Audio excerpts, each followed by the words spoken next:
nit ñi dañ leen di tànn bu baax a baax ñu am entraînement bu am solo bu leen di permettre ñu mën a def yenn intervention yi. Le GIGN, Colonel, tout à fait.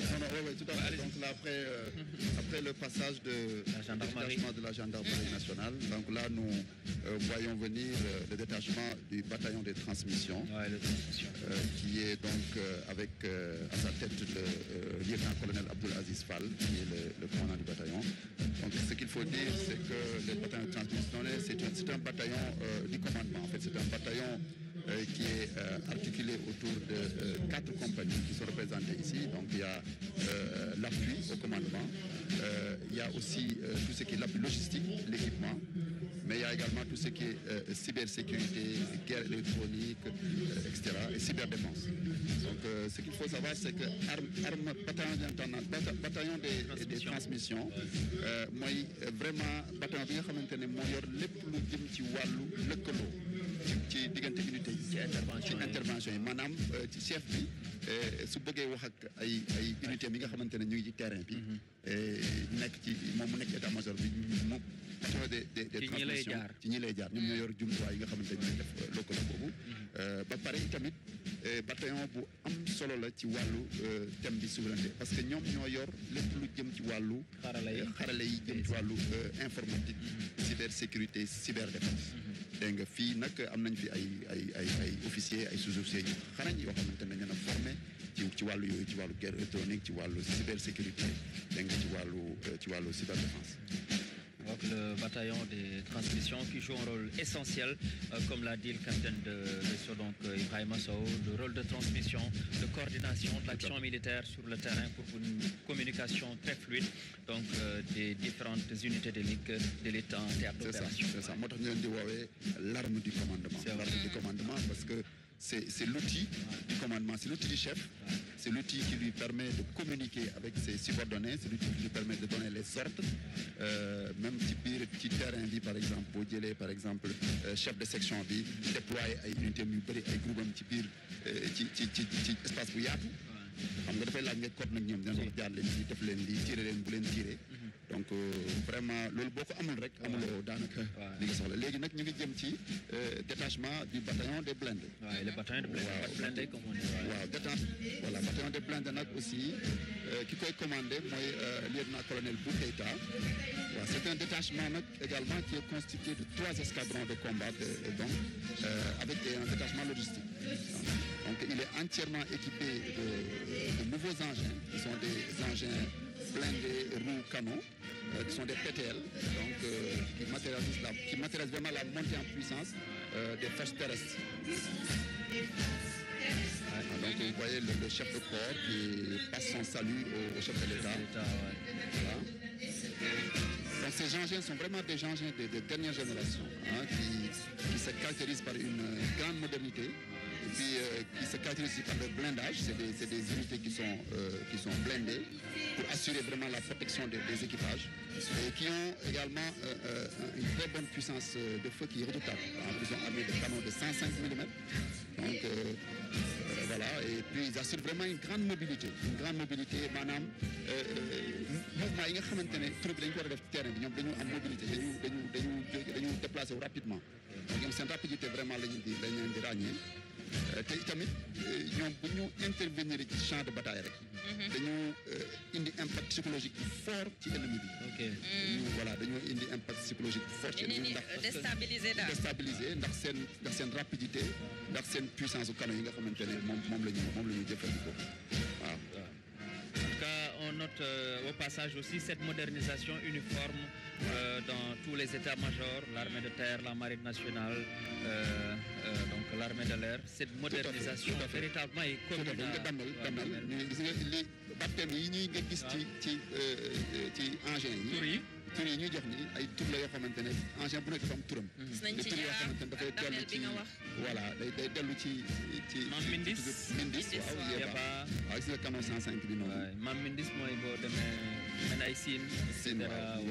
Donc terroir, c'est les terroirs. Kadialor, c'est les terroirs. C'est les terroirs, voilà ñoom la. Parce que l'armée nation mooy armée nation et puis aussi xam nga boo jëlee jumtuwaay armée maanaam muy char wala muy bateau wala muy dara dafa mel ni rek portion territoire du Sénégal nga nekk maanaam boo ci nekkee dafa doon loo xamante ne dafa mujj engin bi nga nekk wala bateau bi nga nekk dafay mel ni rek yaa ngi foofu mais loolu laa bëggoon a souligner par exemple da ngay nekk fu mel ni Waalo day mel ni yaa ngi Waalo ndaxte fal loolu la donc véritablement c'est le concept armée nation qui est matérialisé allez-y tout à fait donc là après on a toujours le bataillon de blindés on va bientôt voir venir le bataillon de l'artillerie donc le détachement de bataillon de l'artillerie donc qui fête cette année c'est 56 ans comme on dit l'artillerie lourde qui est commandé par le chef d'escadron Mohamed Moustapha Sen. Donc c'est vraiment la première unité d'artillerie qui a été créée en 1969 donc sous l'appellation de compagnie d'armes lourdes. À l'époque c'est comme ça qu'on l'appelait. Compagnie d'armes lourdes. Compagnie d'armes lourdes, tout à fait. Parler d'artillerie lourde. Mais c'est vraiment un bataillon qui a pour mission de coordonner l'ensemble des feux d'appui c'est-à-dire maanaam xam nga bu fekkee fantassins yi dañu nekk ci kanam di xeex. artillerie mooy nekk ci ginnaaw yor ay sox yu mag yoo xamante ne moom lay sànni ci ennemi bi ci kanam waaw ñoom nag dañu coordonné loolu maanaam fantassins yi bu ñu waree avancé dem ci ennemi bi. balaa ñuy dem ci ennemi bi. artillerie mooy ñi nga xam ñooy sox. canon yi xalal leen waaw xalal yen mooy yu mel ni ay canon 155 yu mel ni canon 105 canon 120 yëpp moom la ñuy utiliser pour xàll yoon bi ci kanam. mën a avancer dem song yi ñi nga xam ne ñoom ñooy ennemi bi quoi. exactement donc dafa am composante lu ñuy wax composante sol air nekk donc sol air mooy maanaam composante bi nga xamante ne mooy sox yi jóge ci suuf ngir abattre roplaan yi donc sol air voilà mooy da nga jóge ci suuf voilà donc kii mooy commandant artillerie mooy commandant Seck mooy Moustapha Seck lépp lu jógee ci suuf rek daal di jëm ci kaw waaw léegi xam nga bu fekkente ne da nga sol air bu fekkee da nga am ay menaces yoo xamante ne dafay jóge ci jaww ji dafa am ay canons yoo xamante ne ñoo nekk ci suuf ñoo koy song donc loolu mooy escadron mooy composante sol air donc composante sol air mooy liggéey donc mu am composante sol maanaam ay canons yoo xamante ne ngay sox bu jógee ci char wala bu jógee ci canot dem ci benn char.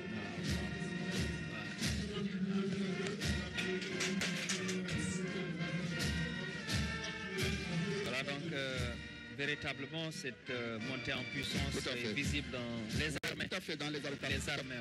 ñëpp composante sol air boo gisee mu yor nii genre lance missile la SAM maanaam c'est un missile portable.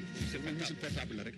donc à courte portée boo xam ne soo ko yoree boo gisee hélicoptère bi romb boo xam ne ennemi la wala dara mën nga ko aji. ba am rayon d'action pour dafa am rayon d'action sori boo xamante ne dina ko permettre mu toucher dégg nga hélicoptère wala avion yi nekk. avec précision bien sûr avec voilà en basse altitude. Ça toujours on est avec les blindés. L'artillerie. Quand il tàkk noonu on est toujours avec le bataillon d'artillerie. C'est ça. kii beneen est-ce que kii mooy composante sol bi. composante sol mooy définir noonu.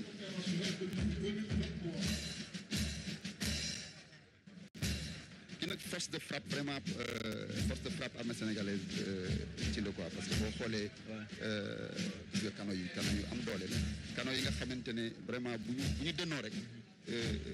ennemi bi day jaxasoo. seen portée sori na waaw portée bi sori na trop ay portée canon donc 155 yi. effectivement sori na trop ak portée canon 105. day permettre ñu atteindre dégg nga vraiment cible bi nga xamante ne moom. te jumtukaay yi tax na armée sénégalaise nekk armée boo xamante ne jox nañ ko gëdd respecté nañ ko trop même au-delà du continent hein. Absolument. Les opérations. C'est ça. Absolument, absolument. Parce que boo xoolee équipement armée sénégalaise dafa nekk équipement yoo xamante ne vraiment dañ ko adapté ak suñu besoin. gis nga kii di ñëw nii kii nga gis mi romb nii mooy c'est les LRM les lance roquettes multiples. waaw LRM. gis nga boo xoolee dafa mel ay canon yu bare yu ñu boole. yii nii dafa am doole parce que bu soxandooyee rek dafay sànni ay sox yu bare ci même moment bi. donc bu dalee ci zone ennemie bi vraiment day tas zone ennemie da koy déstabiliser. donc boo xoolee sox bu ci nekk rek da ciy génn li mooy LRM moo jox lance roquette multiple. Ah oui, véritablement les armées sénégalaises. 6 lanceurs boo xoolee il y a 6 lanceurs. dégg nga boo xamante ne bu ci nekk lanceur bu ci nekk am na ay orifices yoo xam ne day mooy yóbbu produit yëpp. mooy yóbbu sox bi daal sox bi voilà. waaye am na solo jumtukaay yu mel nii véritablement nga yor ko. waaw dafa am solo parce que artillerie appui dafa am solo maanaam xam nga fantassin bu nekkee ci kanam unité yi nga xam ne dañoo nekk à pied nekk ci kanam di xeex di progresser dégg nga bu ñu xamee ne artillerie ñu ngi seen gannaaw ñoom dañuy bu ñu soxlaa ne nañ leen appui ci kanam rek mooy appui artillerie ñooy xool ban position la ñu war a sox ñu envoyé fa ay sox pour que fantassin yi ñoom it mën a avancer. Ça coordonne véritablement l'action militaire sur le théâtre d'opération. Toujours l'artillerie lourde qui occupe une place centrale. Voilà. Léegi nag on va venir maintenant le détachement du génie. Le génie militaire. Donc aux ordres du lieutenant-colonel Abdou Biaye. Génie militaire moom vraiment bu ñu ko waxee rek xam nga mooy déjà lépp lu jëm ci wàllu mobilité dégg nga maam facilité mobilité troupe yi mais aussi mooy lépp lu war a jëm ay travaux mais surtout armée nation vraiment génie militaire boo xam ne ko ràññee ci wàllu boobu ak yeneen armée yi comme day taxaw askan bi waaw ak thème bi ndax voilà léeg-léeg sax nga gis tout à fait donc génie militaire am na ñetti type de mission maanaam dafa am mission bi ñuy wax mission de combat am nañ mission aide au déploiement am nañ aussi mission boo xam dañu participer ci développement économique du pays donc combat bi mooy maanaam dañu xeex parce que soldat lañu aide au déploiement bi mooy dañu aider yeneen unités yi nga xamante ne ñoo composé l'armée bi pour ñu déployer ci terrain bi dégg nga maanaam bu ñu demee poste de combat ñoom ñoo koy aménager di ko defar. dañuy def déminage et tout ça. voilà mais li am solo surtout mooy li nga xamante ne moo gën a am importance ci li ñu def ci wàllu armée nation mooy vraiment seen contribution ci wàllu armée nation. parce que c'est un acteur vraiment majeur dans ça. léeg-léeg am ay inondation wala yoon yoo xam ne yàqu na ñu def dañ koy defar en réhabilité. exactement boo xoolee par exemple dans le cadre du PUDC du programme d'urgence développement communautaire le génie militaire a réalisé 60 forages d'eau potable dans les régions de Tamba ak Kédougou.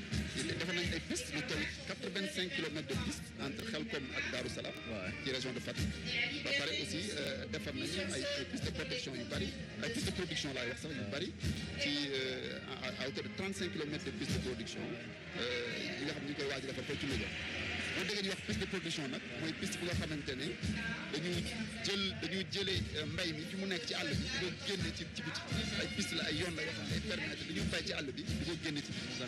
est-ce que kon tey bu ñu nee dañuy conceptualiser dañuy matérialiser le concept armée nation dañuy faral di gis ñuy faral di jox ay formation di former askan wi si yenn domaines yi si yenn jumtukaay yi lu si mel ni peut-être am na formation yoo xamante ne ni c'est dans la conduite d'engins lourds est-ce que mën nañu wax ne tamit loolu ñoom ñoo ko assuré wala beneen détachement la. dans l'armée am na lu ñuy wax bataillon du train moom mooy former lépp lu nekk ci conducteur. mais ñoom dañu am ay engins lourds ngay gis ñuy jàll xam nga ay engins lourds. exemple rek ci formation yi nga xamante ne dañ koy joxe. effectivement ñoom am na ay engins yu lourds lañ parce que pour defar ay taleeg yooyu ay comme génie civil ay engins lourds la ñoom ñoo ko yor. et puis aussi engins yi nga xamante ne ñoom ñooy liggéey ci wàllu inondation yi. dégg nga par exemple ils ont construit 400 mètres de digue de protection à Saint-Louis ci inondation. waaw dégg yi dégg nga digue de protection yi ñu def ay bassins de rétention. ils en ont construit 12 à Rufisque dégg nga Diourbel Kaolack Touba. dégg nga libéré nañ vraiment ndox yu bari ci inondation yi fële ca Sangalkam ci Bambilor itam.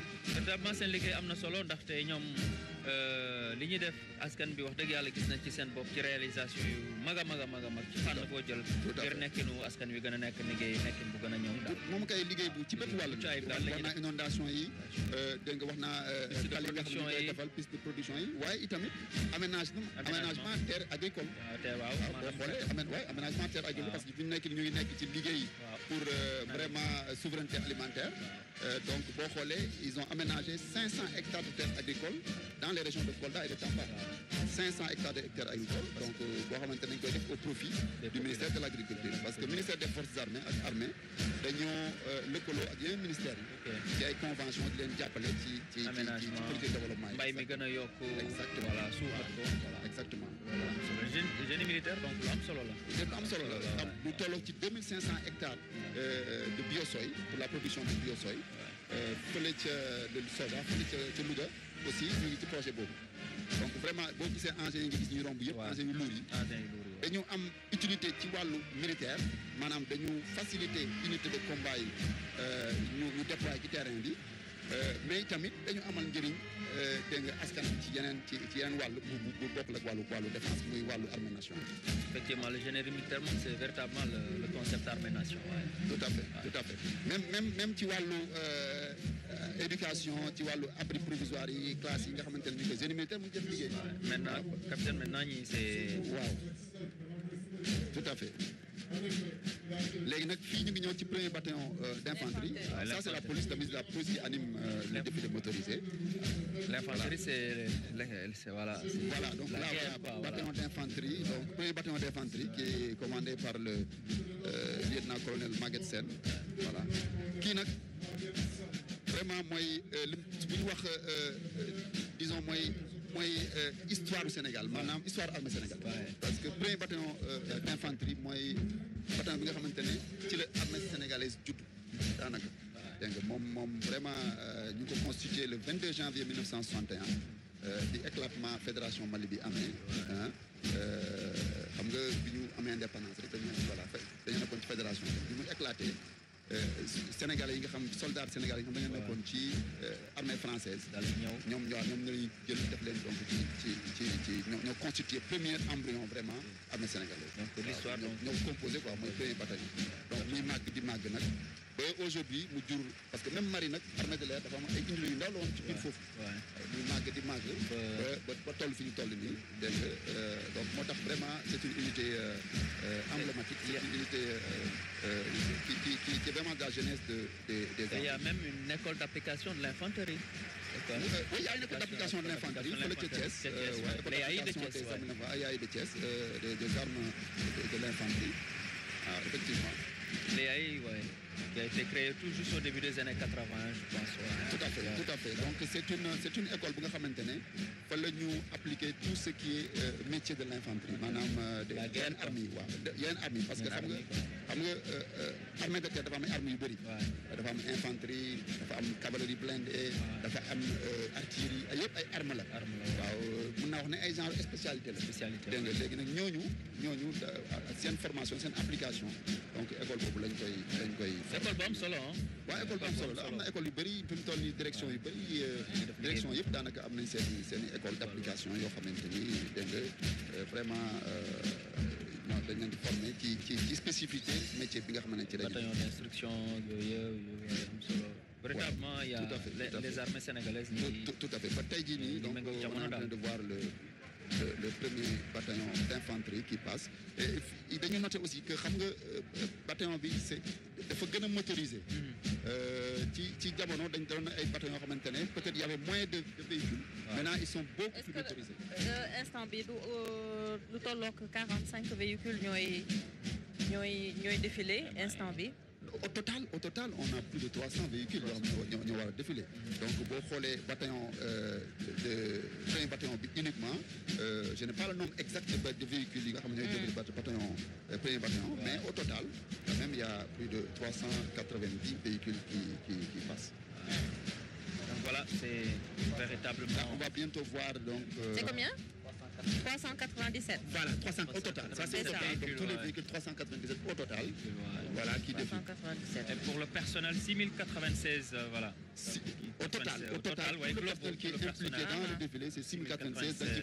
Voilà. Gendarmerie, tout le monde. Et c'est bon d'avoir ces chiffres, le personnel. Donc pour la gendarmerie, voilà. Tout à fait. Je ne sais pas si on peut voilà, lire ça. Mais bon. Oui, allez-y. Pour la gendarmerie, donc pour le personnel 1249 adamants, pour les véhicules 60, les quads 13, les engins blindés 33, les motos 105, motomarines 5, drones 10, chevaux 83, embarcation 2. Voilà. C'est ça. Voilà, c'est les forces spéciales. Les détachements forces spéciales, nous les Terre, mer, air. Voilà. Non, qui force spéciale. Force spéciale, c'est disons le détachement motorisé des forces spéciales. Ça, c'est les forces spéciales. Oui, forces spéciales. C'est la crème, quoi. Donc, voilà, nous avons vraiment mission complexe. Super entraîné. Voilà, am na ci composante terre li nga gis léegi ñu défilé à pied mais là dañu nekk ci version motorisée di défilé nii soo gisee camouflage bi ñu def nii parce que c'est des forces yoo xamante ne aussi dafa am beaucoup de discrétion autour beaucoup de sécurité dégg nga donc lépp lu ñuy def dañu camoufler boo xoolee seen membres yi dañu leen exposé en public tout ça parce que mission yi ñu def mooy mission yu sensible mission yu vraiment complexe mu laaj physiquement nga taxaw waaye daf laaj aussi même ci sa mental nga doon koo xamante ne ku taxaw nga daal vraiment et puis ñoom tamit dañoo am équipement de dernière génération yoo xamante ne équipement moderne yoo ay drone ay équipement moderne yoo xam ne vraiment da leen di permettre ñu def seen liggéey. fu ñu bëgg a yegg ñu yegg def seen liggéey en facilité en profondeur ak bu jumtukaayu xarala yu bees yi véritablement les forces spéciales véritablement unité d'élite véritablement de l'armée sénégalaise qui auront essentiel sur le terrain d'opération les forces spéciales on les voit passer le camouflage ces unités d'élite comme on dit véritablement qui sécurisent les frontières, qui sécurisent la nation. Ils ont des moyens de communication sécurisés au niveau des véhicules. Ils ont des armes vraiment de dernière génération. Aussi, comme vous voyez passer ici.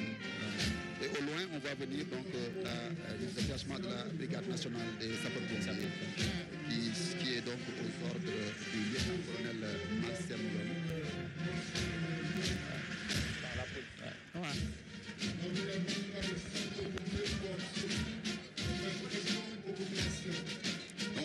La brigade vraiment, elle joue un rôle important, comme vous le savez, la brigade nationale des sapeurs-pompiers, qui porte vraiment secours aux populations dans le cadre des périls, des accidents. C'est une unité qui concourt. Avec de gros moyens matériels également. Avec ñoom it dernier équipement yi ñu jot jumtukaay yi ñu mujjee jot bokk na si li gën a dooleel seen liggéey ak seen taxawaay. Waaw, tout à fait ñoom aussi vraiment ils sont montés en puissance avant groupement la woon. Avant c'était un groupement après ils sont devenus une brigade. dégg nga groupement moo gën a tuuti brigade mais léegi dañoo nekk brigade. C'est ça. renforcer seen moyens yu bari ci wàllu incendie renforcer seen moyens également ci lépp lu jëm ci wàllu secours accident léegi ay moyens yu am solo. Groupement national la brigade nationale des sapeurs-pompiers voilà très bien équipée aussi. Je le disais tout à l'heure cette modernisation elle est uniforme au sein des armées. Dans tous les corps vous avez donc la modernisation des équipements des engins voilà ça aussi ça renforce. Absolument, ça renforce leur capacité. Et il faut donc dire qu'ils ont la brigade nationale